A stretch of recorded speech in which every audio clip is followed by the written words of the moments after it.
In this video, I will show you how to update your payment method in Netflix. To do this, simply going to open up the Netflix app or website and go to My Netflix or go to your account while being signed into one of your profiles.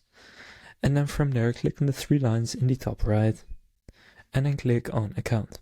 Then from there at the top, you will see you've got options. You can change your plan, manage your payment method, and do more by going to netflix.com/more. So go and click on that. And then click continue. Then here click manage account and going to sign into your Netflix account. Now for me here it is in Dutch, but the second option here is to manage my payment method.